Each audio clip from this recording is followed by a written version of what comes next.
इसका संस्थापक आचार्य श्रीमद श्री भक्ति वेदांत स्वामी श्री प्रभुपाद महाराज। जय विष्णुपाद परमहंस कविराज आचार्य श्रीमद भक्त सिद्धांत सरस्वती ठाकुर श्री प्रभुपाद की अनंत कोटि वैष्णव वृंद की रामाचार्य श्रीमद रामाचार्य की प्रेम से प्रभु श्री कृष्ण चैतन्य प्रभु नित्यानंद श्री अद्वैत गदाधर श्री गौर भक्त वृंद की श्री श्री राधा कृष्ण गौर गोपीनाथ राधा कुंड श्याम कुंड गिरि गोवर्धन की श्री वृंदावन धाम की श्री मथुरा धाम की श्री द्वारका धाम की नदिया नमक धाम की मायापुर चंद्रदेव की जगन्नाथ पुरुषोत्तम क्षेत्र की जय जगन्नाथ बलदेव सुभद्रा माई की गंगा माई की जमुना माई की भक्ति देवी की तुलसी महारानी की जय भवन मंगलमय हरिनाम संकीर्तन संकीर्तन जन्म शिशु गौरांग महाप्रभु श्रीमद् भगवद गीता की समवेत गौर भक्त वृंद की विदाई गौर प्रेमानंदे all glory to Shri all glory to Shri all glory to Shri all glory to Shri Guru Gauranga, all glory to Shri Prabhupada, all glory to Shri Gurudev ki Om Jnana Jnana Sakaya Chakshurunmritam Jenam Tasmai Shri Gurave Namah Shri Chaitanya Manobishtam Sthapitam Jena Bhutale Swayam Rupa Padamayam Dadati Sopalantikam Vandeham Shri Guru Shri Padakamalam Shri Guru Vaishnavasya Shri Rupam Sarvadata Savana Raghunatanitam Tam Sajivam Sadvaitam Savadutam Pariyan Saitam Krishna Chaitanya Devam Shri Radha Krishna Ram Samanavanita Shri Visakanitascha He Krishna Karuna Sindhu Dinabandhu Jagapade Gopesha Gogaranta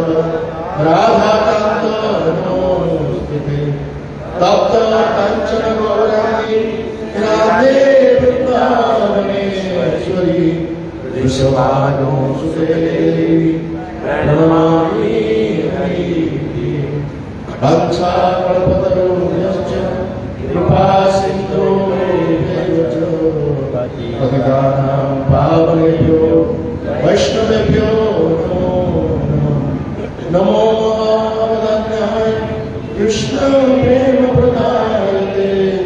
कृष्णाय कृष्ण चैतन्य नामे गौर से नमो नीलाचल निवासाय नित्याय परमात्मने बलभद्र सुभद्राभ्यां जगन्नाथाय ते नमः। जय श्री कृष्ण चैतन्य प्रभो नित्यानंद श्री अद्वैत गदाधर शिवासादि श्री गौर भक्तवृंद। हरे कृष्णा कृष्णा कृष्णा हरे हरे हरे राम राम राम हरे हरे हरे कृष्णा कृष्णा कृष्णा हरे हरे हरे राम राम हरे हरे हरे कृष्णा कृष्णा कृष्णा हरे हरे हरे राम राम हरे हरे। ओम नमो भगवते वासुदेवाय। ओम नमो भगवते वासुदेवाय। ओम नमो भगवते वासुदेवाय। ओम नमो भगवते वासुदेवाय। ओम नमो भगवते वासुदेवाय। ओम नमो भगवते वासुदेवाय। श्रीमद् भगवद गीता पंचदश अध्याय श्लोक 1 पुरुषोत्तम। श्री भगवान वाच ऊर्ध्वमूल अधोशाखा अस्पष्ट राहुरव्ययम् छन्दांसि यस्य पर्णानि यस्तं वेद स वेदवित्।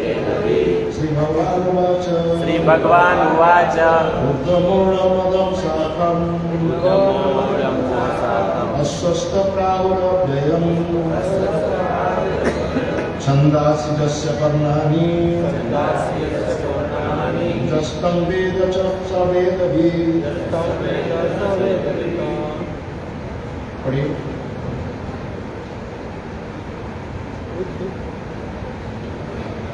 श्री भगवान वाच श्री भगवान उवाच ऊर्ध्वमूलमधः शाखम्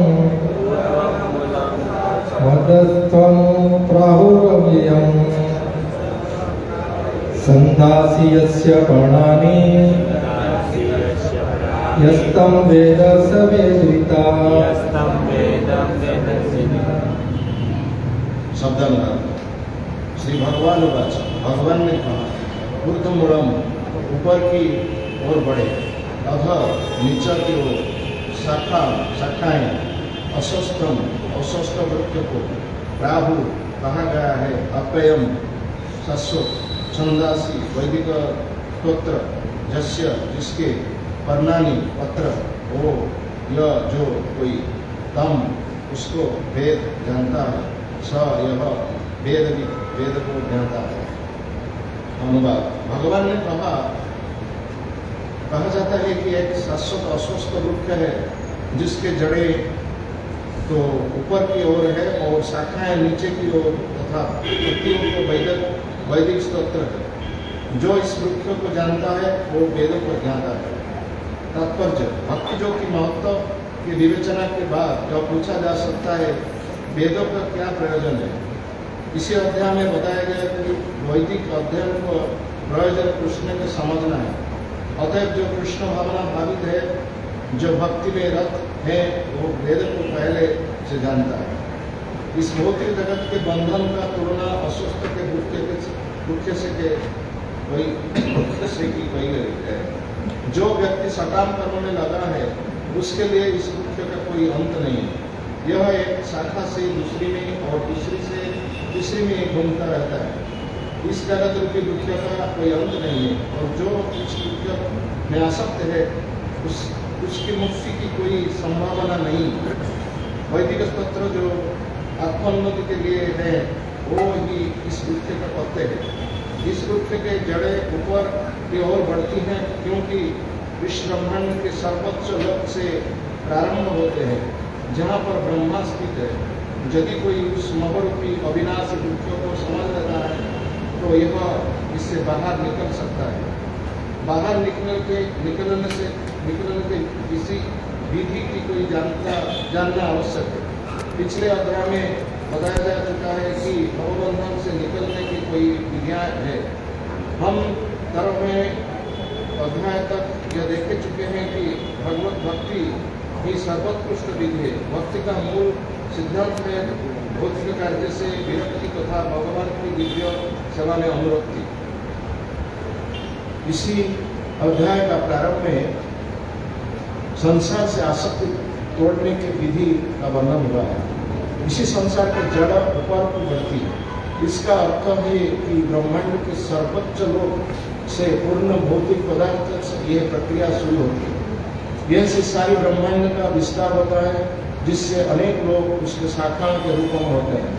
उसके और जीवों का कर्म का फल के अर्थात धर्म, अर्थ, काम तथा मोक्ष के द्योतक है। यद्यपि इस संसार में ऐसे वृक्ष का जिसके शाखाएं नीचे की ओर है और तथा जड़ें ऊपर की ओर है, कोई अनुभव नहीं है, किंतु बात कुछ ऐसे ही है। ऐसा वृक्ष जलाशय के निकट पाया जा सकता है। हम देख सकते हैं जलाशय के तट पर होके वृक्ष का प्रतिबिंब जल में पड़ता है तो उसकी जड़ ऊपर तथा शाखाएं नीचे की ओर दिखती है। दूसरे शब्द में यह जगत रूपी वृक्ष आध्यात्मिक जगत रूपी वास्तविक वृक्ष का प्रतिबिंब का मात्र है। उसी आध्यात्मिक जगत का प्रतिबिंब हमारी इच्छाओं में स्थित है। जिस प्रकार वृक्ष का प्रतिबिंब जड़ में रहता है, इसी इच्छा ही इस प्रतिबिंबित भौतिक प्रकाश में वस्तुओं की स्थित होने का कारण है। जो व्यक्ति इस भौतिक जगत से बाहर निकलना चाहते हैं, उस विश्लेषक अध्ययन के माध्यम से उस वृक्ष का भले भांति जान लेना चाहिए। फिर यह इस वृक्ष से अपना संबंध विच्छेद कर सकता है। यह वृक्ष वास्तविक वृक्ष का प्रतिबिंब होने का कारण वास्तविक प्रतिरूप है। आध्यात्मिक जगत में सब कुछ है। ब्रह्मा के निर्विशेषवादी इस भौतिक वृक्ष का मूल मानते हैं और सांख्य दर्शन के अनुसार इसी मूल के पहले प्रकृति, पुरुष और तब 3 गुण निकलते हैं और फिर 5 स्थूल तत्व, 5 महाभूत, फिर उस इंद्रिया, 10 इंद्रिया, मन आदि। इसी प्रकार वे सारी संसार के 24 तत्व के विभाजित करते हैं। यदि ब्रह्मा समस्त अभिव्यक्तियों का केंद्र है तो इस एक प्रकार से यह भौतिक जगत में आध्यात्मिक जगत है। चूंकि यह भौतिक जगत उल्टा प्रतिबिंब है, अतः आध्यात्मिक जगत में भी इसी प्रकार का विविधता होना चाहिए। प्रकृति परमेश्वर का बहिरंगा शक्ति है और पुरुष साक्षात परमेश्वर है। इसके व्याख्या भगवद गीता में हो चुकी है। चूंकि यह अभिव्यक्ति भौतिक है, अतः क्षणिक है। प्रतिबिंब भी क्षणिक होता है, क्योंकि कभी यह देखता है और कभी नहीं दिखता। परंतु यह स्तोत्र जहाँ से यह प्रतिबिंब प्रतिबिंबित होता है वो शाश्वत है। वास्तविक वृक्ष का भौतिक प्रतिबिंब का विच्छेदन करना होता है। जब कोई कहता है कि अमुक व्यक्ति वेद जानता है तो इससे समझ जाता है कि यह जगत की आसक्ति से विच्छेद करना जानता है। यदि यह इस विधि को जानता है तो समझिए कि यह वास्तव में वेदों का जानता है। जो व्यक्ति वेदों के कर्मकांड द्वारा आकृष्ट होता है, यह इसी वृक्ष के सुंदर हरी पत्तियों के पत्तियों से आकृष्ट होता है। यह वेद की वास्तविक उद्देश्य को नहीं जानता। वेदों का उद्देश्य भगवान ने स्वयं प्रकट किया है। श्री भगवान उवाच ऊर्ध्वमूलमध शाखम अस्वस्थ प्राहुरव्ययम छंदासि जस्य पर्णानि जस्तंग वेदं स वेदविद। भगवान ने कहा जाता है कि एक शाश्वत अश्वत्थ वृक्ष है जिसके जड़े तो ऊपर की ओर हैं और शाखाएं नीचे की ओर तथा पत्तियां वैदिक स्तोत्र है। जो इस वृक्ष को जानता है वो वेदों को ज्ञाता है।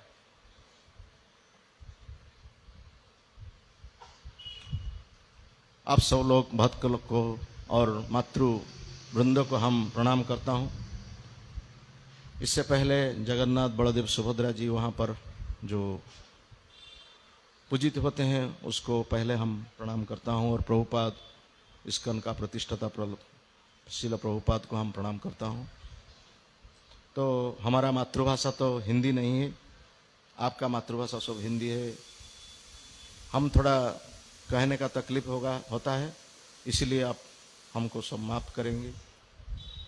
तो गीता जो भगवान का मुख जो उपदेश प्रदान किया था वो हमारे लिए बहुत गुरुत्वपूर्ण उपदेश है।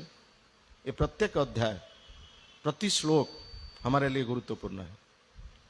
तो पंचदश अध्याय जिसको पुरुषोत्तम योग बोला जाता है, उसी का प्रथम श्लोक भगवान ने अर्जुन से कहा जे एक वृक्ष है, वृक्ष का जो मूल है वो ऊपर से रहते हैं और जो शाखा प्रशाखा है नीचे है। वो वृक्ष को हम तो भौतिक जगत में नहीं पाते हैं। भौतिक जगत में जो वृक्ष है क्या है, वो उस मूल नीचे है और शाखा प्रशाखा सब ऊपर है। लेकिन भगवान ने बोला जे एक वृक्ष है जो इसका मूल है नीचे और मूल है ऊपर और शाखा प्रशाखा सब नीचे। कहाँ पर है? ना जलाशय का पास जो प्रतिबिंबित होता है वृक्ष का, वो मूल देखा जाता है ऊपर को और शाखा प्रशाखा देखा जाए नीचे को। इसका तात्पर्य क्या है ना, ये भौतिक जगत जहां हम सब बसवास करते हैं, ये भौतिक जगत ये आध्यात्मिक जगत का एक प्रतिबिंब है। आध्यात्मिक जगत में सब कुछ है, लेकिन भौतिक जगत में उसका जस्ट अपोजिट है। वहां सुख है, यहां पर दुख है। वहां आनंद है, वहां पर निरानंद है। वहां पर शोक नहीं, वहां पर शोक है। सब विपरीत यहां पर है, किंतु वो विपरीत होने का बाद भी हम उस ये भौतिक जगत में आसक्ति बहुत रहता है। इसलिए आसक्ति को तोड़ना पड़ेगा। कैसे तोड़ना पड़ेगा वो समझ लेना चाहिए। जो संपर्क और जो आसक्ति भगवान और भगवान का प्रियजन का साथ होना चाहिए। इसीलिए उसका मूल है ऊपर। हमारा मूल है ऊपर मीन्स ब्रह्मा है सबसे ऊपर, और ब्रह्मा से ऊपर है क्या ना भगवान है। उसका से तो संपर्क रखना चाहिए। वो नीचे को देखना नहीं चाहते हैं। नीचे तो देखना है तो नरकपुरी में जाएंगे। कि नीचे है तो शाखा प्रशाखा है, मीन्स वो परिवार है, बंधु है, स्वजन है और ज्ञाति देश है, जाति है, सब है। उसको संपर्क रखने का अर्थ क्या ना, हम नरकपुरी में जाएंगे। पुंस स्त्रिया मिथुनी भूतान भावम एतत् त्रयोर मिथो हृदय ग्रंथि आहु अतो गृह क्षेत्र सुतप्त बीते जनस्य मोहयं अहं ममेति। पंचम स्कंद भागवत में ऋषभदेव उसका पुत्र 100 पुत्र था ऋषभदेव का। उसका ज्येष्ठ पुत्र का नाम क्या है? भरत। तो भरत को भूमिका करके सब पुत्र को ये उपदेश दिया था ऋषभदेव, जे पुंस स्त्रिया मिथुनी भूतानि भावम एतत् त्रयोर मिथो हृदय ग्रंथि आहु। जब एक पुरुष अकेले थे, उसका कोई आसक्ति नहीं था। जब पुरुष एक महिला को पत्नी को शादी करते हैं, उस संपर्क बढ़ जाता है।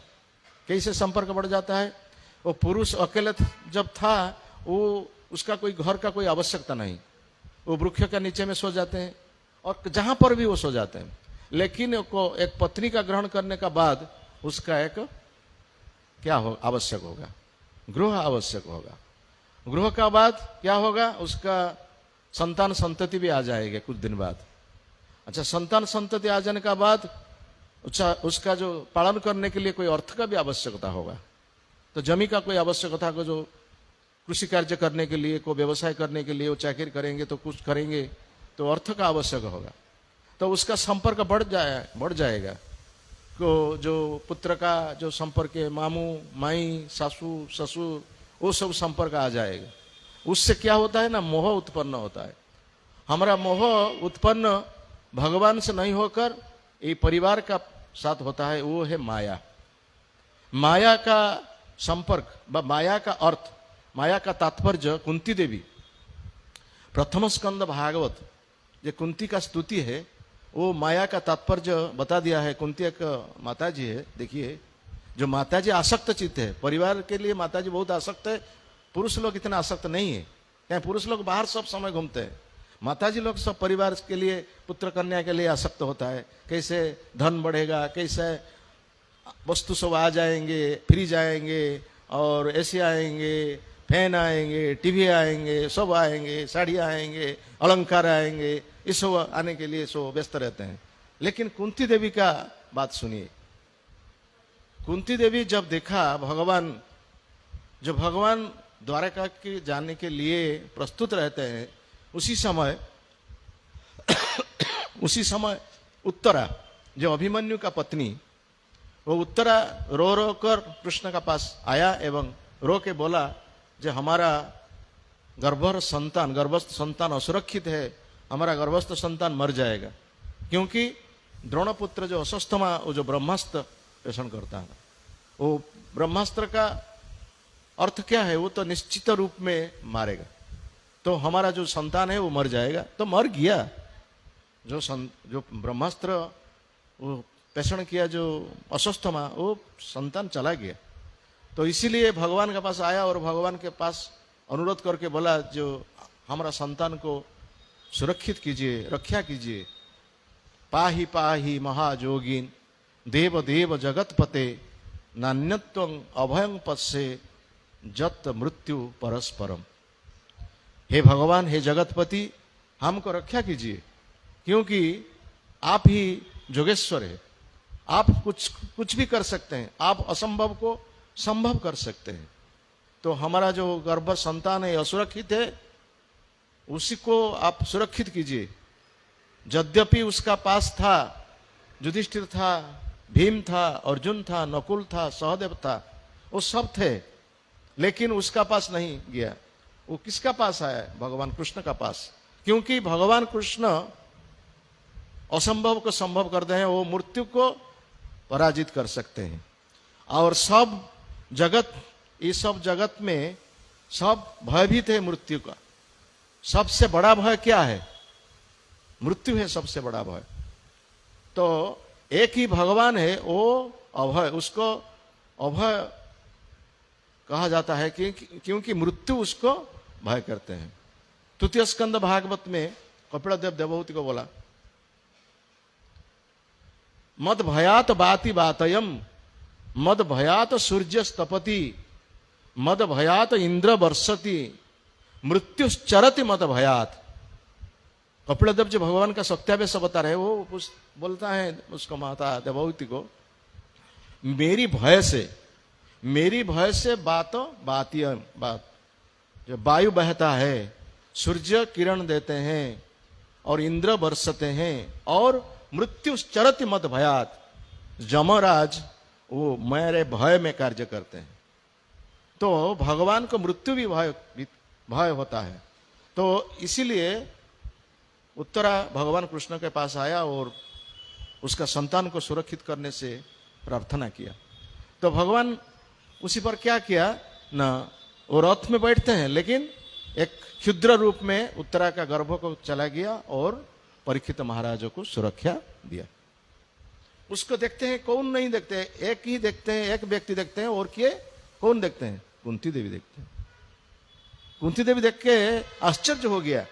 कुंती देवी सोचता था ये मेरा भाई का पुत्र है, इस सब समय हमको प्रणाम करता है, लेकिन आज उसको प्रणाम करना पड़ेगा, आज उसको प्रणाम करना, वही भगवान है, उसको प्रणाम करना पड़ेगा। वो स्तुति आरंभ होता है, पहला स्तुति भागवत में पहला स्तुति, कुंती देवी पहला स्तुति करते हैं, नमस्ते पुरुषत्वाद्यम प्रकृते पुरुष परम अलक्ष्य सर्वभूतानाम अंतर बहिर अवस्थितम। हम यही परम पुरुष को प्रणाम करता हूं, वो प्रकृति से आगे हैं, वो ही पुरुषोत्तम है। ये जो पुरुषोत्तम जो हम पढ़ते हैं, वो ही पुरुषोत्तम है, वो प्रकृति से आगे है, वो अलक्ष्य है, वो कोई नहीं देखता है कैसे ये काज करता है। अंतर बहिर अवस्थित, वो बाहर से है और भीतर में है, वो उसको कोई नहीं देखते। हम अभी देखता हूं जो भगवान कैसे उत्तरा का गर्भ में गया और परीक्षित महाराज को उद्धार किया। क्योंकि नहीं देखते हैं वो सब आदमी, क्यों नहीं देखते हैं? दूसरा श्लोक में कुंती देवी बताया, माया जवनिका छन्नम अज्ञम अधक्षजम अव्ययम न लक्ष्य से मूढ़दृषा नटो नाट्यधर जथा। वो है माया। माया का अर्थ क्या है? जो सत नहीं है उसको हम सत मानते हैं, जो असत है उसको सत मानते हैं, जो सत है वो उसको असत्य मानते हैं। भगवान ही सत्य है, उसका भक्ति ही सत्य है, लेकिन हम उसका पर विश्वास नहीं है।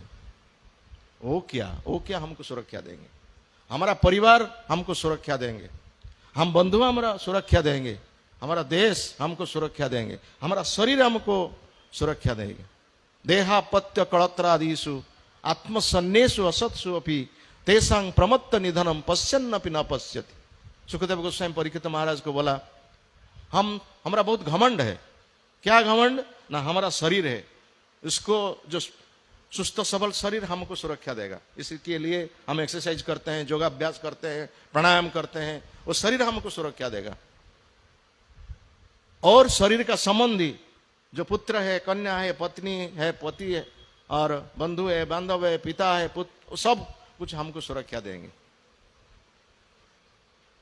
देहापत्य कलत्र आदिषु आत्मसन्नेषु असत्सु अपि, लेकिन वो कोई किसका सुरक्षा नहीं देंगे, वो हमको ही असुविधाएं में पकाएंगे और असुविधा करेंगे। वो क्या, कौन सुविधा नहीं करेगा वो, लेकिन हम सोचते हैं वो हमको सुरक्षा देंगे। तो उसको मोहग्रस्त नहीं होना चाहिए। देहापत्य कलत्रादिषु आत्मसन्नेषु असत्सु अपि तेषां प्रमत्त निधनम, वो सब मर जाते हैं, एक के बाद एक सब मर जाते हैं, और हम भी मर जाएंगे, कुछ दिन बाद हम भी मर जाएंगे। क्योंकि हम सोचते हैं वो सब हमारे जो शरीर संबंधी है वो हमको सुरक्षा देंगे। वो है सबसे आश्चर्यकर वस्तु। धर्मवक युधिष्ठिर महाराज को प्रश्न पूछा, किम आश्चर्यम, इस जगत का आश्चर्य क्या वस्तु क्या है? जो युधिष्ठिर महाराज धर्मवक को बोला, अहनि अहनि भूतानि गच्छन्ति जम मंदिरम शेषा जीवितुम इच्छन्ति किम आश्चर्यम अतः परम। हम सब देखते हैं, कोई ना कोई स्मशान को जाता है, हम भी स्मशान को जाएगा, हमारा और संपर्कीय लोग भी स्मशान को जाएंगे, लेकिन हम सोचते हैं कि वो सिना स्मशान को गया, हम स्मशान को नहीं जाएंगे, हम नहीं मरेंगे, हम यहाँ पर रहेंगे और हम सुख करेंगे, आनंद में रहेंगे, आनंद में जीवन बिताएंगे। वो ही सबसे आश्चर्यकर वस्तु, वो ही माया है। कुंती देवी बोला, माया जवनिका छन्न, माया है एक पर्दा। पर्दा समझते हैं ना, पर्दा स्क्रीन हमारा प्रतिबंधक है। भगवान को देखने के लिए कि माया को प्रतिबंधक सृष्टि करता है, जो पर्दा है, एक स्क्रीन है। असत को सत, सत को असत बोले मानते हैं। एक स्क्रीन है, माया एक प्रतिबंधक है। नाहं प्रकाश सर्वस्य जोग माया समावृता, गीता में भगवान बोले। हम सब स्थान में प्रकाशित नहीं है। जब द्वापर युग में भगवान कृष्ण ने आया, कितने लोग कृष्ण को जानते थे? बोलिए। जब भगवान ने नीचे आया, स्वयं आया, तो कितने लोग भगवान को जानते हैं? विदुर जानते हैं, भीष्म जानते हैं, लेकिन दुर्योधन नहीं जानता, शिशुपाल नहीं जानते। अब तो कलि युग में सब भगवान है, सब सोचते हैं हम भगवान है, हम भगवान का अवतार है। कल की अवतार, कितना अवतार निकलते हैं, अभी भक्त से ज्यादा भगवान हो जाता है अभी देखिए। और द्वापर युग में भगवान के साथ प्रतिद्वंदिता भी हो गया। कौन प्रतिद्वंदिता किया? कौन प्रतिद्वंदिता किया था द्वापर युग में भगवान कृष्ण के साथ? पौंड्रक वासुदेव, भागवत में प्रमाण है। पौंड्रक वासुदेव बोला, तुम क्या है भगवान? हम तो भगवान है, हम चार भुज है, हमारा शंख चक्र गदा पद्म, हम विष्णु है, तुम कृष्ण है। भगवान क्या किया? सुदर्शन चक्र में उसको काट दिया, मार दिया, उसको मर गया पौंड्रक वासुदेव। तो सोचिए, जब भगवान स्वयं आते थे उसी समय भी प्रतिद्वंदिता उसने करने के लिए कितना आदमी थे। तो अभी तो कलि युग में, तो इसलिए कुंती देवी बोला, माया एक पर्दा है, ये एक प्रतिबंधक। दूसरा प्रतिबंधक क्या है ना? हम अज्ञ हैं। हम क्यों अज्ञ हैं ना? हमको भगवान सब देते हैं, हमको सब सुविधा देते हैं, लेकिन हम बोलते क्या ना, भगवान निराकार है, भगवान का कोई अस्तित्व नहीं है, भगवान का कोई काम नहीं है भौतिक जगत में। असत्यम अप्रतिष्ठम ते जगदाहु अनिश्वरम। ये भगवान, ये जो जगत में ईश्वर विश्वर कोई नहीं है, अनिश्वरम अपरस्पर सम्भुतम किमन्य काम हितकम। ये पुरुष स्त्री मिलने का बाद संतान होता है, उसके भगवान का कुछ संबंध नहीं है, वो आदमी बोलते हैं। हम भगवान से जल पाते हैं, वायु पाते हैं, निश्वास प्रश्वास में वायु सब समय, निश्वास निकल जाएगा तो मर जाएगा, वो वायु कौन देता है? हाँ, गंभीरता से होकर सोचना चाहिए। और वायु कौन देता है? जल कौन देता है? अग्नि कौन देता है? भूमि कौन देता है? आलोक कौन देता है? ये सब कौन देता है? भगवान हमको देते हैं। भगवान का इतना दान पाकर भी हम कहते हैं भगवान नहीं है। वो क्या मूर्खता नहीं है तो क्या? वो तो अज्ञ है। अवजानन्ति मांग मूढ़ा मानुषिम तनुमाश्रितम परम भाव मजानंतो मम भूत भयस्वरम। गीता में भगवान अवजानन्ति मांग मूढ़ा, द रास्केल्स दे डोंट रिकॉग्नाइज मी। वो सोचते हैं क्या ना, हम तो मनुष्य शरीर पाया, जो हम जैसे मनुष्य है वो भी ऐसा मनुष्य है, किंतु मनुष्य शरीर पाकर वो जो आश्चर्यजनक कार्य किया कि मनुष्य क्या कर सकेंगे? जब वो जन्म हुआ, वो उसका पिता माता को चतुर्भुज रूप दिखाया ना? नहीं, 6 दिन में पुतना को वध किया, 3 मास में शकटासुर को वध किया। कितना आश्चर्यजनक किया है। और 12 वर्ष में गोवर्धन पर्वत को 7 दिन, बाएं हाथ का, इसका अंगूठी का क्या बोलते हैं आपको? हाँ, हम तो नहीं, अच्छा ठीक है। और बाएं हाथ में धारण किया था 7 दिन 7 रात। देखिए वो इतना आश्चर्यजनक कार्य किया, वो क्या एक मानव कर सकेंगे? हाँ, तो हम सोचते हैं वो साधारण मानव है, इसलिए उसको साथ प्रतिद्वंदता करते हैं। वो है अज्ञता, हमारा अज्ञता है। वो कहते हैं वो क्यों गोपी का वस्त्र हरण किया? वो इसको कैसे भगवान हम मानेंगे? वो तो गोपी का नग्न सौंदर्य देखते हैं, वो क्या भगवान है? लेकिन हम नहीं सोचते गोपी, वो द्रौपदी को वस्त्र दान दिया, जो द्रौपदी को वस्त्र हरण किया था दुशासन, उसी समय कौन वस्त्र दिया द्रौपदी को? हाँ, कौन वस्त्र दिया? धृतराष्ट्र वस्त्र दिया ना, पितामह भीष्म वस्त्र दिया ना, उसका 5 पति वस्त्र दिया। कौन वस्त्र दिया? भगवान ने वस्त्र दिया। यही बात हम कोई नहीं कहता जो द्रौपदी को वस्त्र दान किया। हम कहते हैं ये क्यों गोपी का नग्न सौंदर्य दिखा, वस्त्र क्यों हरण कर ले गया? ये तो अज्ञानता नहीं तो क्या है? हाँ, ये तो अज्ञानता है। वो है एक प्रतिबंधक, 2 प्रतिबंध। और दूसरा प्रतिबंधक क्या है ना? अधोख्यजम। भगवान है अधोख्यज। हमारा जो इंद्रिय है, 10 इंद्रिय, 5 ज्ञानेन्द्रिय, 5 कर्मेंद्रिय में हम भगवान को नहीं जान सकेंगे। ये चक्षु को हम विश्वास करते हैं, ये चक्षु को हम विश्वास करते हैं। चक्षु में जहां देखते हैं वो भी सब ठीक नहीं।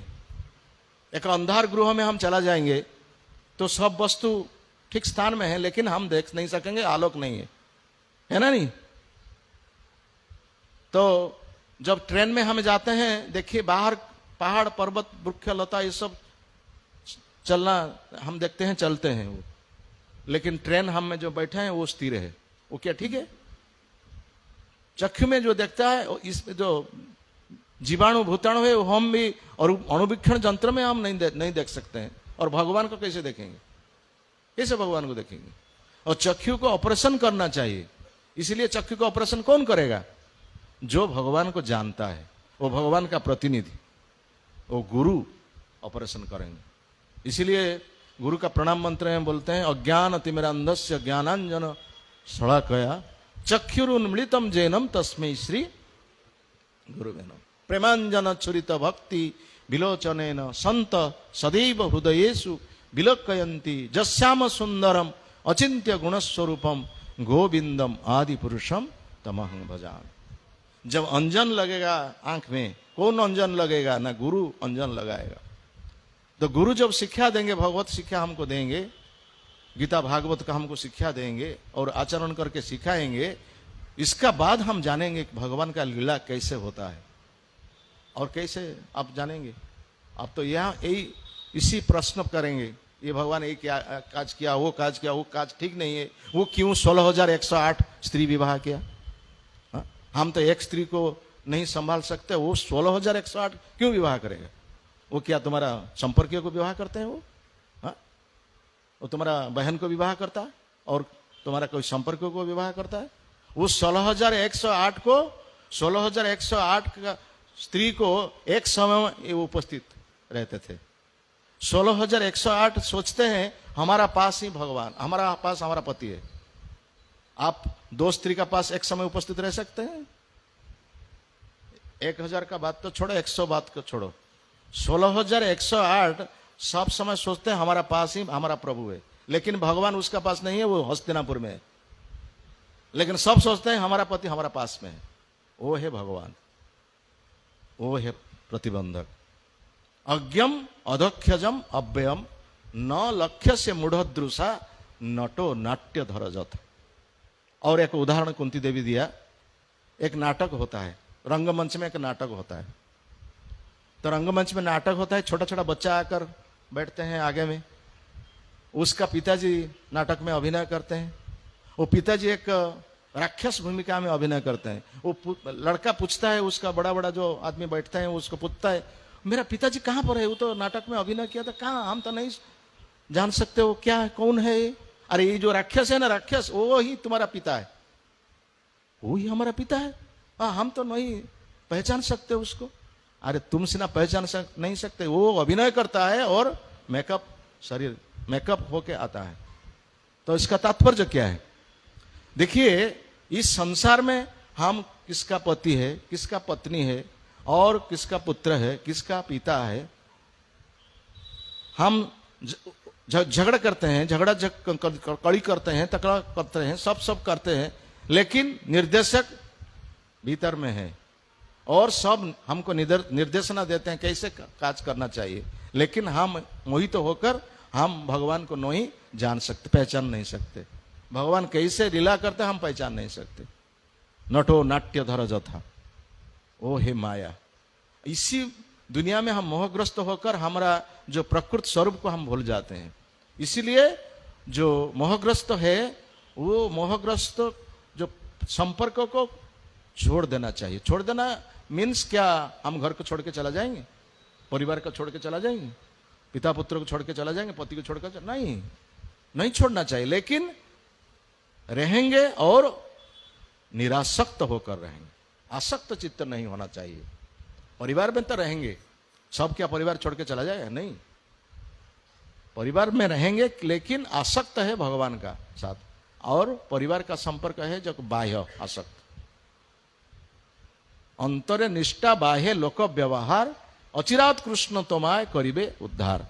अंतरे निष्ठा रहेगा भगवान के साथ और बाह्य लोक व्यवहार है तो वो मेरे पिता है, वो मेरे पुत्र है, वो मेरे कन्या है और बंधु है, वो सब है, और कृष्ण हमको उद्धार करेगा। ये जब हम सोचेंगे तो इसीलिए परिवार में मोहग्रस्त नहीं होना चाहिए।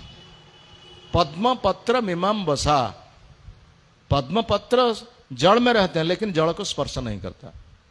तो परिवार रहकर भी परिवार में मोहग्रस्त व आसक्त चित्त नहीं होना चाहिए।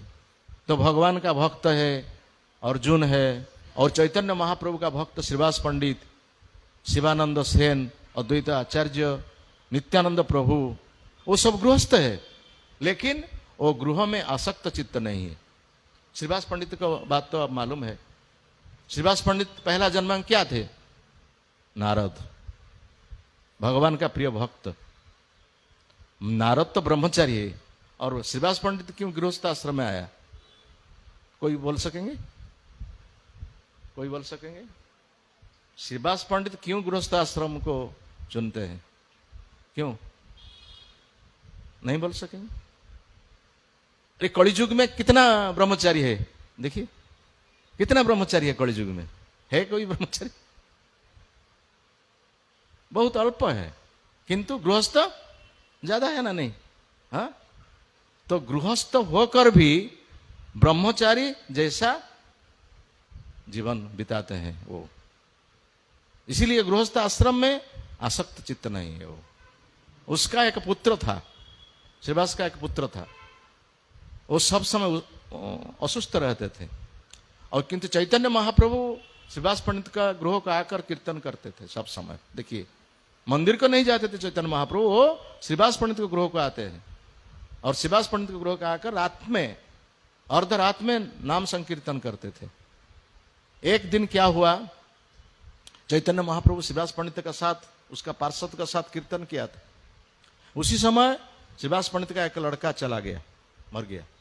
एक लड़का था, वो असुस्थ था, वो चला गया। तो उसका पत्नी रोने लगा। उसका पत्नी का नाम मालिनी देवी। वो रोने लगा। वो जब रो रहा है, उसी समय श्रीवास पंडित नीचे को चला आया। देखा जो उसका पत्नी रो रहा है, तो उसको बोला, क्यों रो रहा है, क्यों रो रहा है? और रोने से क्या पुत्र जी सकेगा? पुत्र जी जाएगा? हाँ? देखिए, महाप्रभु अभी कीर्तन करते हैं, तुम जब रोएगा तो महाप्रभु का कीर्तन में बाधा सृष्टि होगा। जब हम महाप्रभु का कीर्तन में बाधा सृष्टि होगा तो महाप्रभु कैसे संतुष्ट होगा?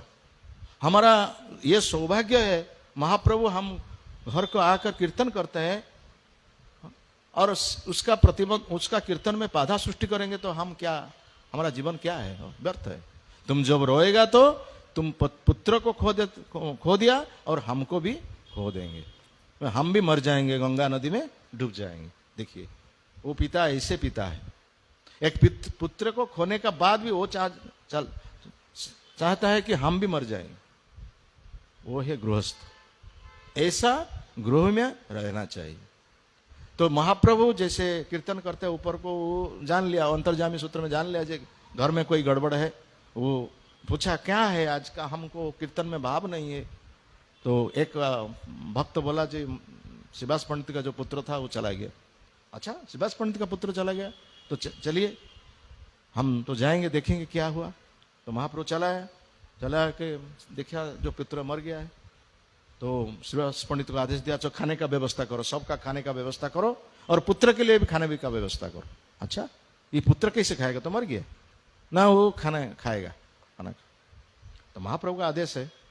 तो महाप्रभु कौन क्या किया, वो एक मंत्रपुत्र जल लेकर उसको छींच दिया, उसको पुत्र का। वो पुत्र जी उठा। वो पुत्र जी उठने के बाद महाप्रभु उसको पूछा, वो जो वृद्ध पिता माता है तुम्हारा, इसको कष्ट देकर तुम क्यों चला गया? बोले, इसको कष्ट देकर तुम क्यों चला गया? तो लड़का पूछा, कौन किसका पिता है, कौन किसका माता है, हम तो नहीं पहचानते, ये हमारा पिता है। वो जो बोलता है हमारा पिता, हम उसका पिता था पहले जन्म में। आप तो सबका पिता है, आप है सबका पिता। सर्वजोनि सुकौन्तेय मूर्तेय संभवन्ति जा तासंग ब्रह्म महोज्जनी अहं बीजप्रद पिता। भगवान कृष्ण गीता में बोला।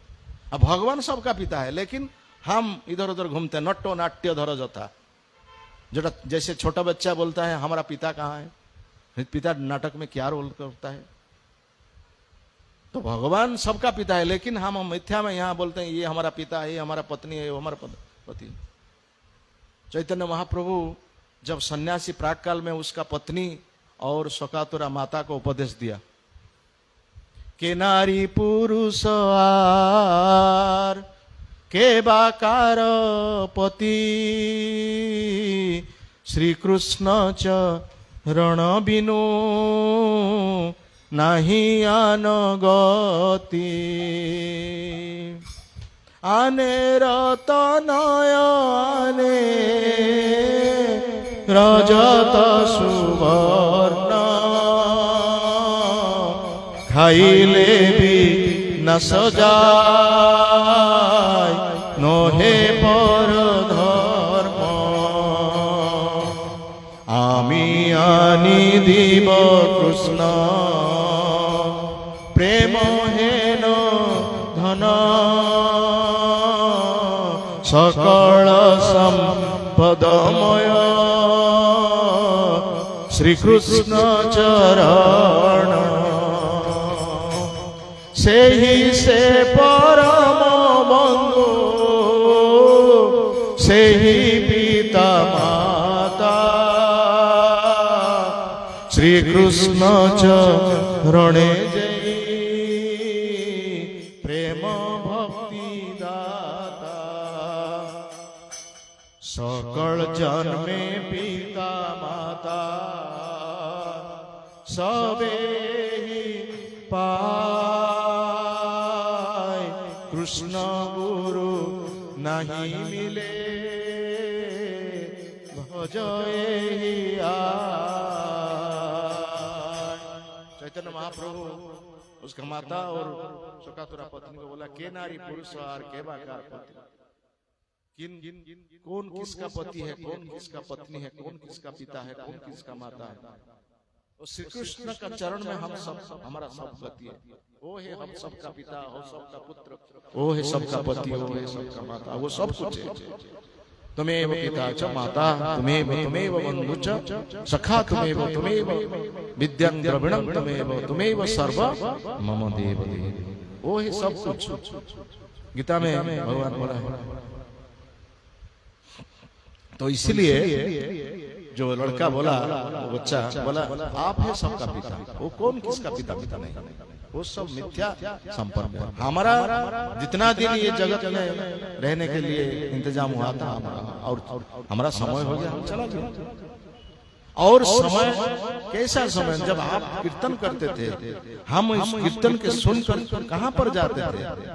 भगवत धाम को जाते थे। आप क्यों प्रतिबंध किया, आपको प्रतिरोध किया? हमको जाने दो। उस चलकर पुत्र मर गया, चला गया। देखिए चैतन्य महाप्रभु उसका पत्नी को बोला, देखिए पुत्र क्या बोला, कौन किसका पुत्र है? उस पुत्र के लिए आप रोते हैं? अरे तुम एक पुत्र खो दिया, लेकिन दो पुत्र अभी आ जाएगा। कौन है? गौर और निताई। हम हैं पुत्र। गौरांग महाप्रभु एक पुत्र है और नित्यानंद प्रभु एक पुत्र है। जो कृष्ण बलराम जगन्नाथ बलदेव को पुत्र रूप में है, उसका क्या सोचने का बात है? हम क्यों रहते हैं? तो नित्यानंद प्रभु उसी दिन से शिवास पंडित गृह में रह गया और गौरांग महाप्रभु हम भी तुम्हारा एक पुत्र है। देखिए हम सब ये मायाग्रस्त होकर ये जो जैसा वृक्ष है वो वृक्ष परिवार पर आसक्त चित्त होता है और संपर्क को इतना मोहग्रस्त है, हम रोते हैं, सोचते हैं क्या करेंगे क्या करेंगे क्या करेंगे। भगवान का व्यवस्था है, भगवान व्यवस्था ग्रहण करो, सब ठीक हो जाएगा। हम भगवान का पर विश्वास नहीं, हम भगवान पर विश्वास, हम आदमी को विश्वास करते हैं, दूसरा आदमी को विश्वास करते हैं, लेकिन भगवान का बात को विश्वास नहीं करेंगे। भगवान गीता में बोला है अनन्यश्चिन्तयन्तो मां जे जना पर्युपासते तेषां नित्याभियुक्तानां योगक्षेमं वहामि। जो भगवान को चिंता करते हैं, जो सब समय भगवान को चिंता करता है, भगवान सेवा में लगा रहता है, उसका दायित्व भगवान ग्रहण करते हैं, उसका सब दायित्व भगवान ग्रहण करते हैं। तो हम क्यों सोचेंगे? तो हम जगन्नाथ महाप्रभु का बारे में थोड़ा कहेंगे, आपका अनुरोध था। तो जगन्नाथ ही तो कृष्ण है, क्योंकि जगन्नाथ कृष्ण है, लेकिन जगन्नाथ और कृष्ण में कुछ फर्क है। कृष्ण से ज्यादा उदार है जगन्नाथ, हम प्रमाण करेंगे। कृष्ण तो है जगन्नाथ, गौर से कृष्ण से जगन्नाथ, लेकिन कृष्ण और जगन्नाथ में फर्क क्या है? कृष्ण गीता में बोला है जो अश्रद्धालु उसको मेरा बात नहीं बोलना चाहिए, लेकिन जगन्नाथ देखिए कौन मंदिर में जो विग्रह आता है बाहर को, वो चलंत प्रतिमा आता है, ये बड़ा प्रतिमा नहीं जाता, लेकिन जगन्नाथ एक दिन बाहर को जाता है, वो बड़ा विग्रह जाता है। कौन दिन जाता है? रथ यात्रा का दिन।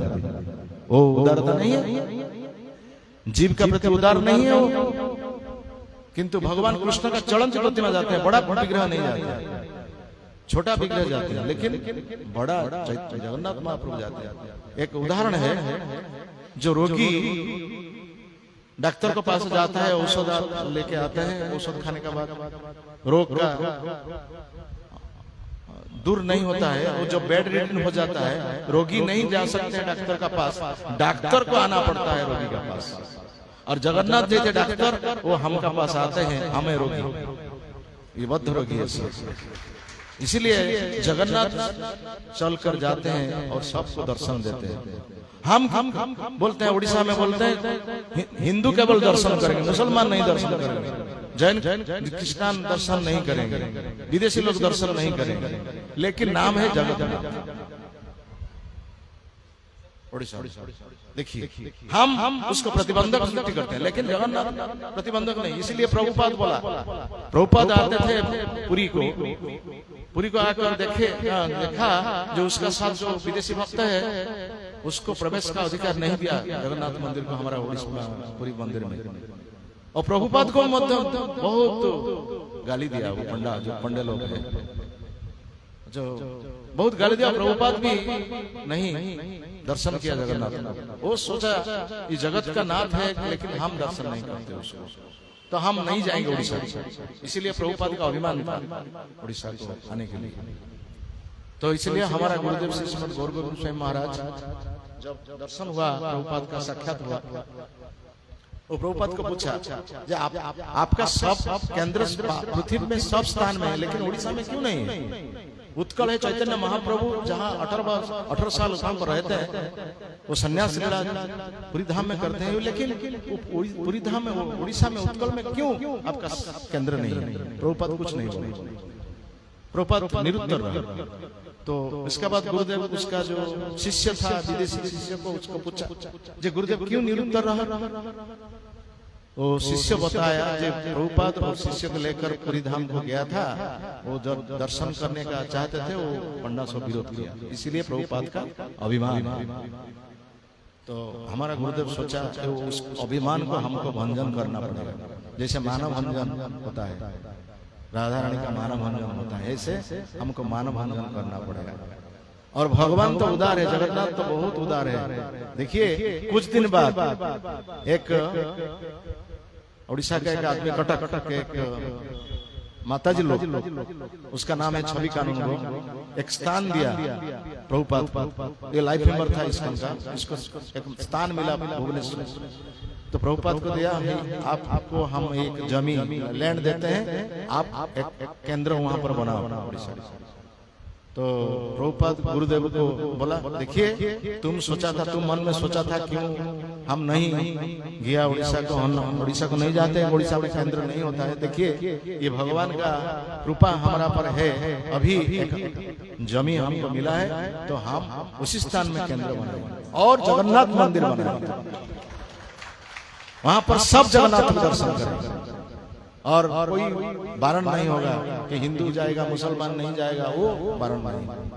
इसलिए वो जगन्नाथ मंदिर होगा। और एक आश्चर्यजनक कथा सुनिए, 3 अल्टर होगा, एक अल्टर में गौर निताई रहेंगे, दूसरा अल्टर में कृष्ण बलराम रहेंगे और जगन्नाथ बलदेव सुभद्रा एक अल्टर में रहेंगे। लेकिन जगन्नाथ बलदेव सुभद्रा का विग्रह नहीं बनना चाहिए, कृष्ण बलराम गौर निताई का विग्रह उड़ीसा के कारीगर में बनेगा, वो जगन्नाथ बलदेव सुभद्रा का विग्रह नहीं बनना चाहिए। वो आएगा, वो जरूर आएगा, उसको नहीं बनना चाहिए। देखिए प्रभुपाद का बात सत्य हो, कैसे सत्य हो हम बताते हैं।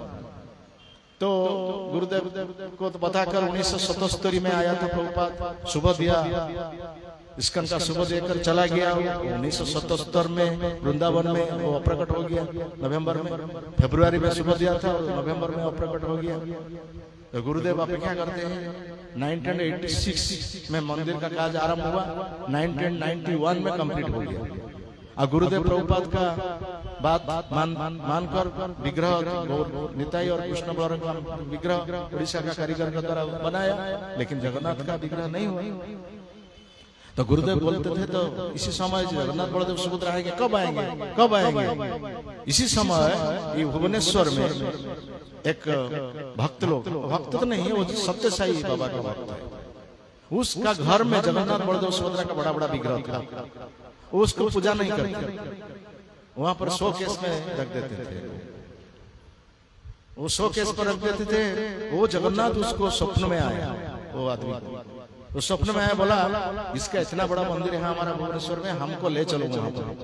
देखिए,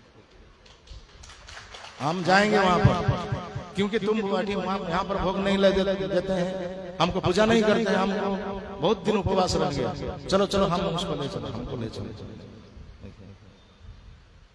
देखिए जगन्नाथ का इतना कृपा, तो वो नहीं गया गुरुदेव के पास, उसका दुर्बलता था विग्रह का, जब विग्रह का पूजा नहीं करते उसका दुर्बलता, और स्वप्न क्या सत्य होगा। कुछ दिन बैठ गया, कुछ दिन नहीं गया, और दूसरा दिन बाद फिर जगन्नाथ स्वप्न में। देखिए कि हम तुमको स्वप्न में बोला हमको ले जाओ, क्यों नहीं लेके गए?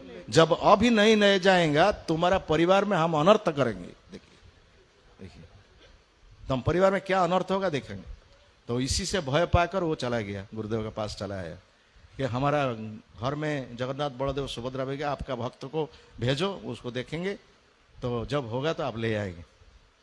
हम सब था उस समय, हम उसी समय सर्विस करता था, और कुछ ब्रह्मचारी भक्त थे, वो सब गए, वो जगन्नाथ बलदेव समुद्र देखा, गुरुदेव को बोला ये जगन्नाथ समुद्र बहुत बड़ा बड़ा है। गुरुदेव देखे, गुरुदेव तो चित्र लेकर आए, उसी समय तो मोबाइल कैमरा फैमरा नहीं था, वो कैमरा लेकर गया, वो फोटो उठा कर ले आया। गुरुदेव वो जगन्नाथ ठीक होगा, वो जगन्नाथ चला आया मंदिर को। वही जगन्नाथ अभी है, वो जगन्नाथ रथ यात्रा में जाते हैं, वही जगन्नाथ, और कोई दूसरा जगन्नाथ नहीं। देखिए प्रभुपाद का बात कैसे सत्य हुआ। प्रतिमा न हो तुम्हें साक्षात ब्रजेंद्र नंदन, वो मूर्ति नहीं है, वो विग्रह नहीं है, वो साक्षात भगवान है। विप्र लागी करो तुम्हें अकार्य कारण, वो प्रतिमा नहीं है, वो साक्षात भगवान है। वो इसका दया का एक रूप है। और दूसरा दया क्या है? इसका आंख, जगन्नाथ का आंख। कृष्ण का आंख तो छोटा है, जगन्नाथ का आंख और बलदेव का आंख देखिए कितना बड़ा बड़ा है। और उसका आंख में पत्ता नहीं है, पता है क्या उसका आंख में? सब समय वो नहीं सोते हैं। कृष्ण तो सोते हैं, विश्राम लेते हैं, लेकिन उसका विश्राम नहीं है। जब हम सोचते हैं वो विश्राम करते हैं, लेकिन वो विश्राम का समय नहीं, वो देवता का पूजा करते हैं उसको। मानव का पूजा है दिन वाला, दिन समय, और रात्र समय में देवता आकर पूजा करते हैं। वो सब समय निद्रा नहीं जाते हैं। वो है दूसरा दयालु, उसका दया का उदाहरण। और तीसरा उदाहरण क्या है? उसका महाप्रसाद। सब भोग को हम प्रसाद बोलते हैं, जो भगवान का भोग लगता है उसको प्रसाद बोलते हैं, लेकिन जगन्नाथ का प्रसाद क्या बोलते हैं? महाप्रसाद। क्यों महाप्रसाद बोलते हैं? उसका भी कारण है। तो लक्ष्मी देवी भगवान विष्णु के लिए रंधन करते थे और भगवान को भोग लगाते हैं। तो एक दिन नारद आकर लक्ष्मी देवी को बोला हम भगवान का उच्छिष्ट थोड़ा पाना चाहते हैं। तो लक्ष्मी देवी बोला तो प्रभु जी मना कर दिया जी, कौन किसको मेरा उच्छिष्ट नहीं देंगे? तो हम उसका भक्त है, हमको कैसे नहीं देंगे? हम तो उसका भक्त है, हम उसका नाम प्रचार करते हैं, हमको कहीं नहीं मिलेगा ना। ठीक है, हम पूछेंगे प्रभु का, और दूसरा बार पूछेंगे तो वो जो बोलेगा तो हम देंगे। तो लक्ष्मी देवी विष्णु को पूछा, जे नारद मुनि पूछते हैं कि आपका उच्छिष्ट लेने के लिए, तो आप देंगे? नारद मुनि पूछते हैं तो ठीक है, हमारा अलक्ष्य में हम जब अन्यमनस्क होगा उसी समय हमारा उच्छिष्ट उसको दे देंगे। तो लक्ष्मी भगवान का अन्यमनस्क समय देखकर उच्छिष्ट लेकर नारद को दे दिया।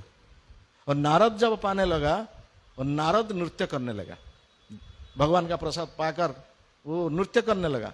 नृत्य करके कहां पर चला गया ना? कैलाश पर्वत का पास चला गया। कैलाश पर्वत में कौन रहते हैं? शिव जी रहते हैं। तो शिव जी देखा नारद जी नृत्य करते हैं, तो शिव जी पूछा आप ऐसे क्यों नृत्य करते हैं, इतना आनंद भी क्यों है? ना, आज प्रभु का प्रसाद पाया है। अच्छा, प्रभु का प्रसाद तुम पाया, हम क्या नहीं पाया? हम भी प्रभु का भक्त है, हमको प्रसाद पाना न। और कोई है तो जहां था सब चला गया, सब उधर में हमारा चला गया। यार कुछ होगा तो देखिए कुछ होगा। देखिए हाथ में थोड़ा एक कणिका था, चावल का एक दाना था, वो तो है ना। वो शिव उसको ले गया, उसको खा लिया। और शिव उसको खाने के बाद उसका भी नृत्य आरंभ होने लगा। अच्छा, शिव नृत्य होकर उसका तांडव नृत्य हो गया। तो पार्वती देवी देखा, तो आप क्यों इतना नृत्य करते? अभी तो पृथ्वी का प्रलय का समय नहीं है, पृथ्वी प्रलय का समय का आप तांडव नृत्य करते हैं। वो तो इसी समय में आप क्यों नृत्य करते हैं? ना हम भगवान का प्रभु का प्रसाद पा लिया। अच्छा तुम प्रसाद पा लिया, हम क्यों प्रसाद नहीं पाएंगे? आपका धर्मपत्नी है, आपका धर्मपत्नी है, हम क्यों नहीं पाएंगे? ना कोई तो नहीं, कुछ नहीं है, कुछ नहीं है तो आपका साथ हम बातचीत नहीं करेंगे। अभिमान हो गया पार्वती का, पार्वती का अभिमान है, आपका साथ हम बातचीत नहीं, हम संपर्क कोई नहीं रहेगा। तो पार्वती देवी भगवान को तपस्या किया, भगवान विष्णु को तपस्या किया। भगवान विष्णु आविर्भाव वहां पर हो गया, आकर बोला कहा माता जी, कहा देवी, कहा आपका क्या असुविधा है कि बोलो ना। सब आदमी, सब भक्त लोग पाएंगे, प्रसाद पाएंगे, हम क्यों नहीं प्रसाद पाएंगे? ना क्यों प्रसाद नहीं पाएंगे? पाएंगे। आप तो एक थाली जरूरत है ना, हम एक थाली दे देंगे, राइस सब्जी जहाँ खीर जहाँ कुछ जो कुछ है हम सब वो आपको दे देंगे। नहीं नहीं नहीं, हम एक नहीं, हमारा पुत्र है। अच्छा आपका तो 2 पुत्र है, कौन? गणेश और कार्तिक, और 2 पुत्र के 2 थाली और आपके 1 थाली, 3 थाली ना। हमारा 2 पुत्र नहीं, ये सब जगतवासी हमारा पुत्र है, वो सबको जगतवासी को देना पड़ेगा। तो देखिए भगवान का पास, जगन्नाथ का पास भोग लगाकर कहां पर जाते हैं? विमला देवी के पास जाते हैं ना। तो विमला देवी पाने का बाद वो आनंद बाजार को आते हैं, सब जगतवासी पाते हैं।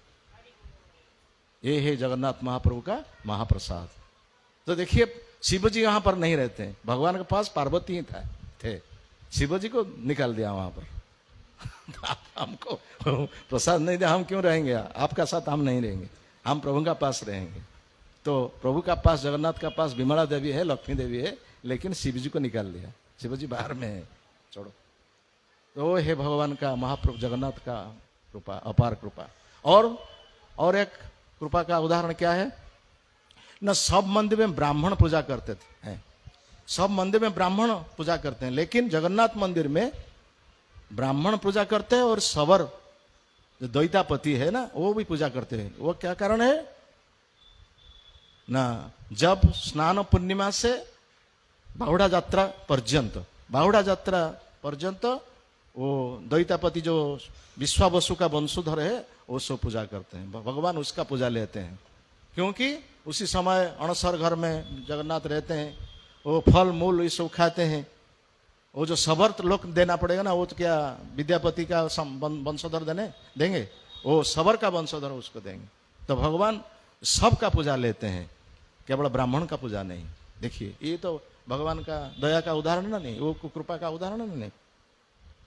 और भगवान है भक्त वत्सल और पतित पावन, उसका उदाहरण हम देंगे।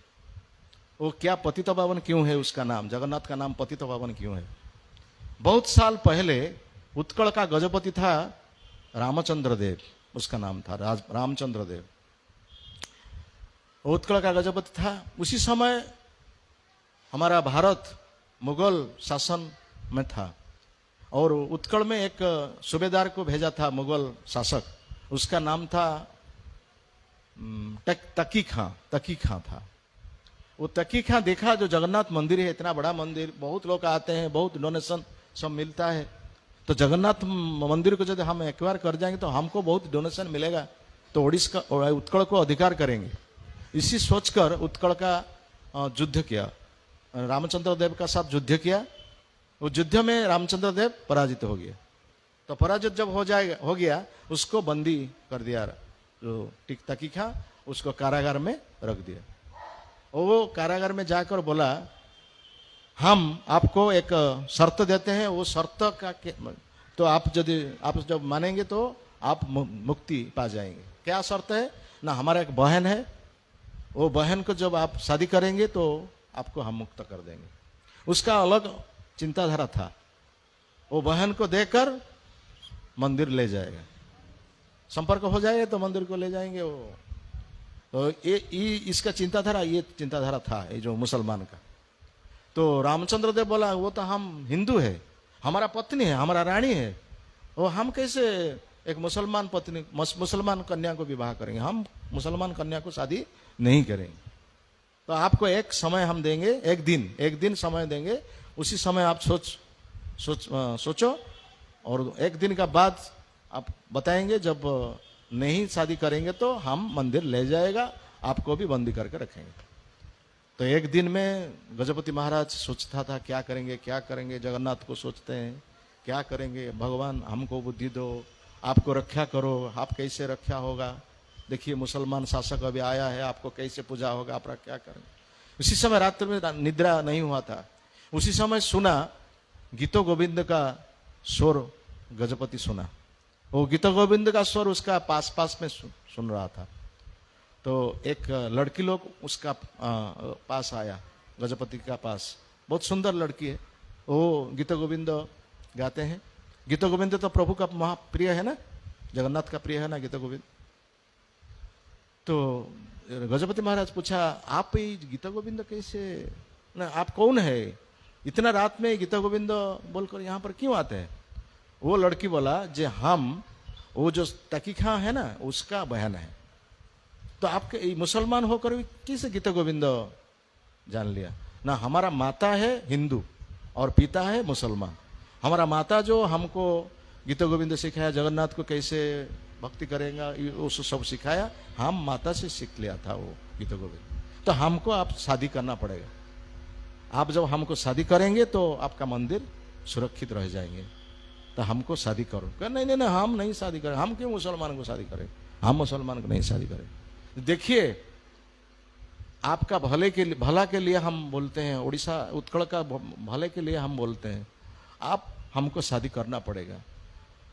सब आदमी जानेंगे तो आप हमको शादी करेंगे, लेकिन हमारा साथ कोई शारीरिक संपर्क आपका नहीं रहेगा, जगन्नाथ मंदिर सुरक्षित हो जाएगा।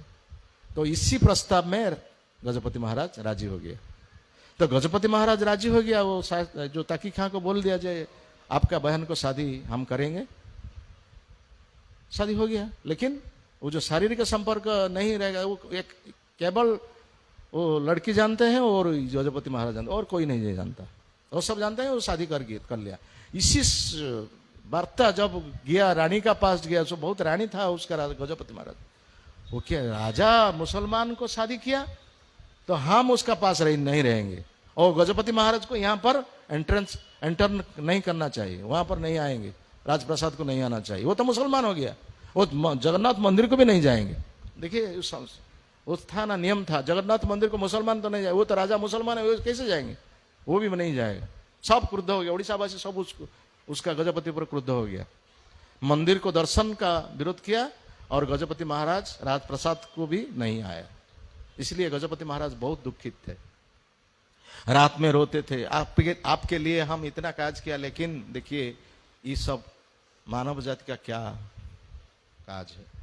तो जब 3 दिन रो रहा रात में अरुण स्तंभ का पास, आप देखते हैं अरुण स्तंभ बाहर में है, मंदिर का बाहर, अरुण स्तंभ का पास रो रहा है। 3 रात का बाद जगन्नाथ महाप्रभु का दरजा खोल गया, और स्वयं जगन्नाथ महाप्रभु सिंहासन का आकर वहां उसका पास आ गया और आविर्भूत होकर खड़ा हो गया, जहां पर जगन्नाथ का एक मूर्ति बना हुआ है, एक वो मूर्ति नहीं है उसका दाहिने तरफ, उसी का स्थान में जगन्नाथ महाप्रभु आ गया और बोला, देखिए हम जानते हैं आपका कैसे समस्या है, हम जानते हैं, इसीलिए हम तुमको दर्शन दे के आता है, और सब समय वहां पर आएंगे, तुम रात के 12 बजे मध्य रात्र में हमको दर्शन करेंगे।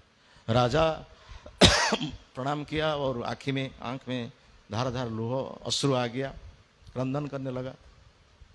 और जगन्नाथ महाप्रभु सुबह जब हुआ, पंडा देखा जी सिंहासन का यहाँ से सिंहासन से फूल पड़ा है, पत्र पड़ा है, वो सब पड़ा है, और वस्त्र भी थोड़ा एपट सपट सब हुआ है, तो कैसे क्या हुआ कि चोर के यहाँ पर आया था ना, कौन आया था, वो सब सोचा पंडा लोग सोचे। और इसी समय उसी रात्र में पंडा को भी जगन्नाथ महाप्रभु दर्शन दिया। देखिए हम गजपति के लिए उसको दर्शन दे के आए थे, वो दर्शन देते थे, उसको आप लोग को विरोध किया, जगन्नाथ मंदिर को दर्शन करने के लिए नहीं बोला, इसीलिए हम उसको दर्शन देते हैं। वहां पर एक मूर्ति बनाओ, वो जब दर्शन नहीं कर सकते हैं, उसी मूर्ति को दर्शन करने का बाद हमारा दर्शन हो पा जाएगा।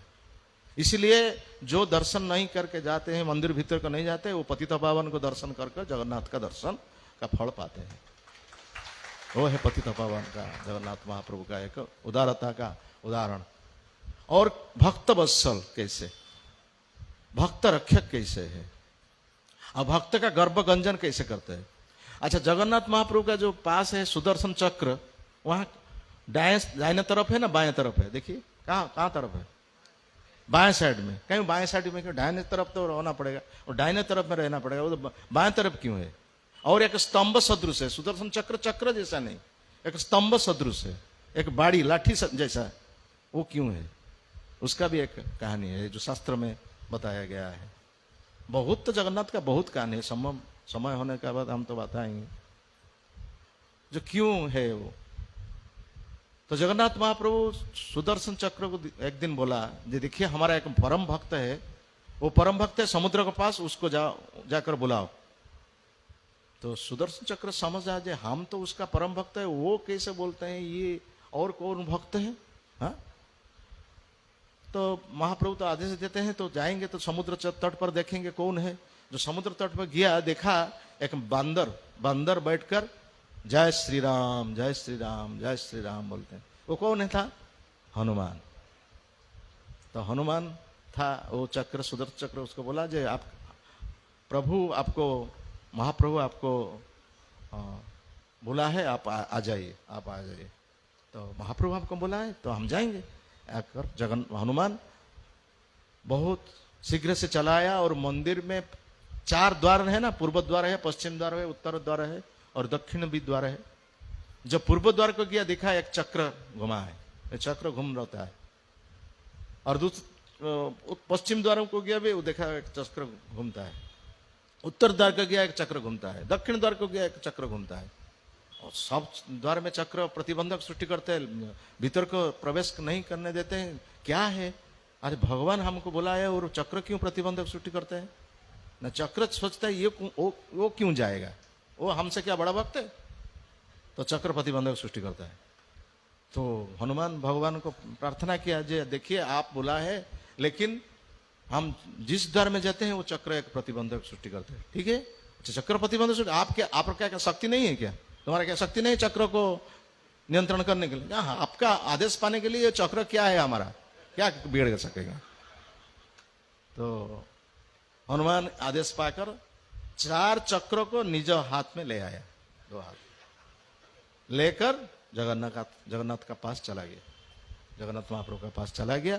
वो जगन्नाथ महाप्रभु के पास चला गया तो जगन्नाथ महाप्रभु बोला, चक्र को बोला, देखिए तुम प्रतिबंधक सृष्टि करते थे, लेकिन देखो हनुमान कैसे चला है। इसीलिए तुम हमारा पास रहकर भी तुम्हारा गर्व हो गया, इसीलिए तुम हमारा बाएं पास में रहते, दक्षिण पास में रहते थे, चक्र रहते थे, लेकिन तुम बाएं पास में एक दंड मीन्स पनिशमेंट, तो पनिशमेंट आपको होना पड़ेगा, दंड सदृश वहां पर रहेंगे। तो चक्र रोने लगा, आपको यहाँ क्या, हमको क्षमा कीजिए, हमारा भूल हो गया, हमारा अपराध हो गया, क्षमा कीजिए क्षमा कीजिए क्षमा कीजिए। ठीक है, हम क्षमा करते हैं, लेकिन तुम ये माफी के वहां पर रहना पड़ेगा।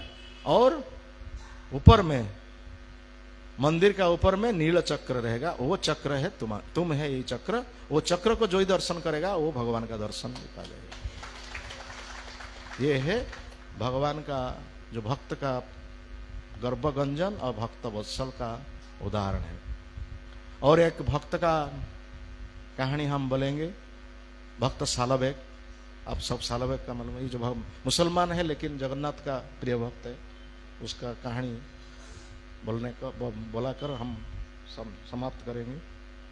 और तो बहुत भक्त है जगन्नाथ, कैसे सब भक्त का गर्भगंजन करते हैं, भक्त वत्सल होते हैं। बहुत भक्त है, रघुहरि कीर्त का उदाहरण है, सालबेग का उदाहरण है, बंधु महांती का उदाहरण है। बहुत दाढ़ता भक्ति में बहुत भक्त का उदाहरण है। तो जब मुसलमान शासक हम उड़ीसा और भारत को शासन करते थे, उसी समय एक सूबेदार लालबेग उसका नाम है, कटक में जो रहते थे, वो लालबाग एक थाना है, वो लालबेग का नाम से वो थाना का नाम है लालबाग। तो लालबाग वहां पर रहते थे। वो एक समय पुरी को गया था, दांडो मुकुंदपुर है, जो पिपीली का पास एक स्थान है दांडो मुकुंदपुर, उसी स्थान में एक पुष्करणी है, वो पुष्करणी में एक विधवा ब्राह्मणी, एक विडो ब्राह्मण स्नान किया था। वो जब लालबेग दिखा इतना सुंदर स्त्री, वो प्रलुब्ध हो गया। वो विधवा था, विडो था, लेकिन वो विडो को लेकर वो चला आया। अश्व का जो घोड़ा था वो घोड़ा का पास चला आया। वो रमणी को बोला, वो लेडी को बोला, हमारा पास आपको हम ले जाएंगे।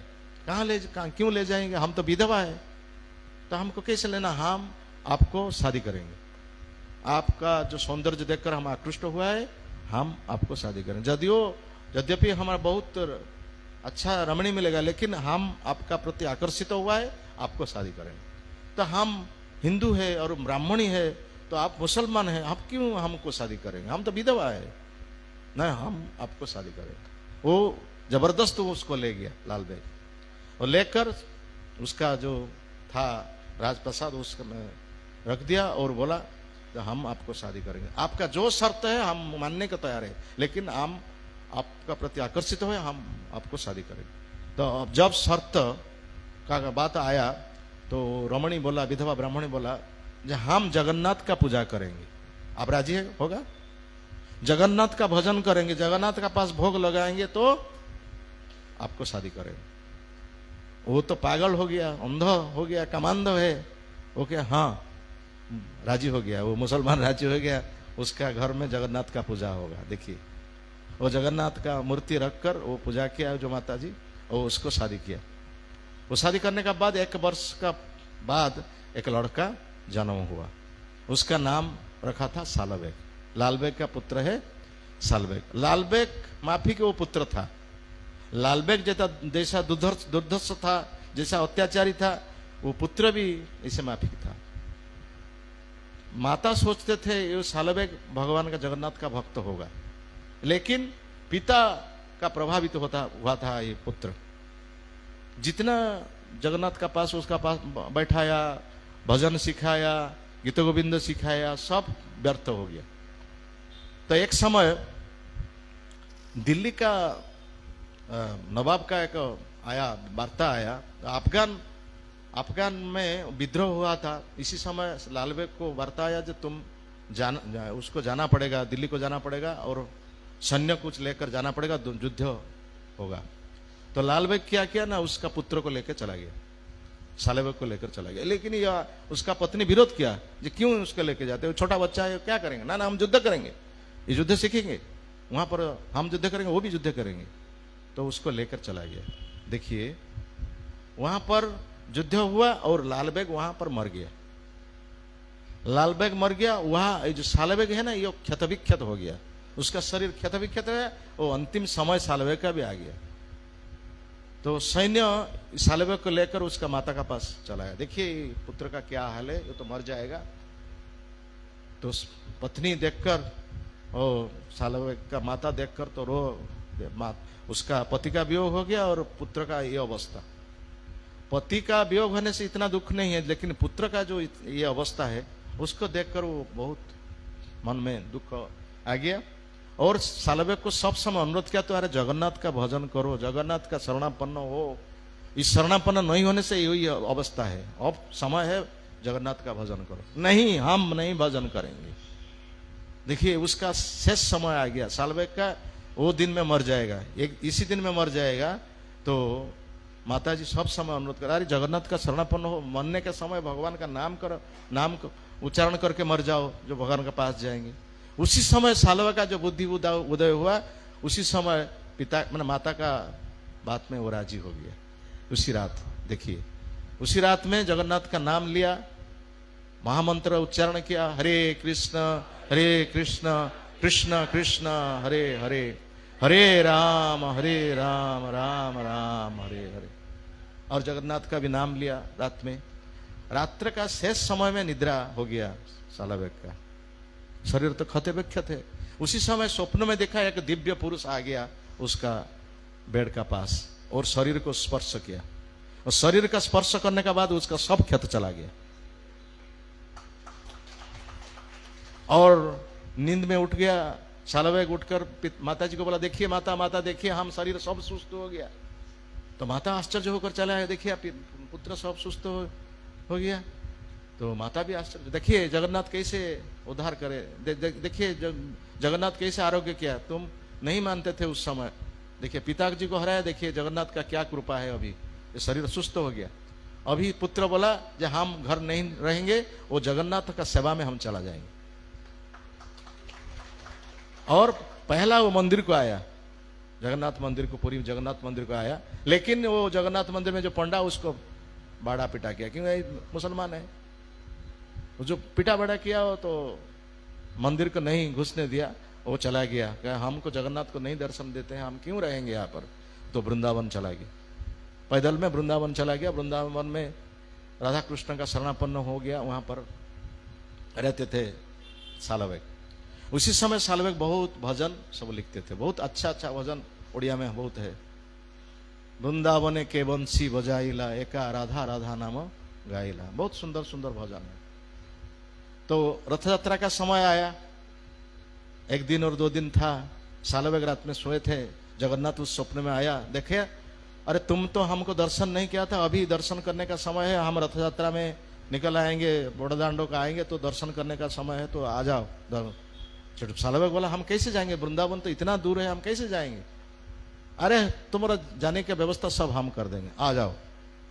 देखिए रात्र जब सुबह सो गया, देखिए सालवेग आकर पुरी में पहुंच गया। इस समय सुंदर संगीत, उस भजन जगबंधु है गोसाई, तुम चरण बिना अन्य गति नहीं, वो भजन लिखा है। तो जगन्नाथ उसी रथ 3 दिन इसके लिए रहे थे, बड़दांड में नहीं चलते थे। उस 3 दिन में बड़दांड में रहते थे, केवल सालवेग को अपेक्षा करते थे, सालवेग आएगा रथ चलेगा। तो सालवेग आ गया, रथ को स्पर्श किया, जगन्नाथ का भजन किया, रथ चला बड़दांड में। और सालवेग अति सुंदर भजन जगन्नाथ के लिए बोलते थे। और राधा गोविंद महाराज हमारे इस्कॉन का जो गुरु है, आचार्य, वो भजन उसका बहुत प्रिय है। हम ये भजन थोड़ा बोलेंगे, उसके बाद हमारा खत्म करेंगे कथा। आहे नील शैल प्रबल मत वरण, प्रबल मत वरण, मोहारत नळिनी वन कुकर आगे नीला गजर चिंता थाई मोर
द्रौपदी राजनाना कोटि वस्त्र लज्जा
सालवेग नहीं, बंधु महांती का उदाहरण है, रघु अरक्षित का उदाहरण है, दासिया बावरी का उदाहरण है, कैसे जगन्नाथ कृपा करते हैं।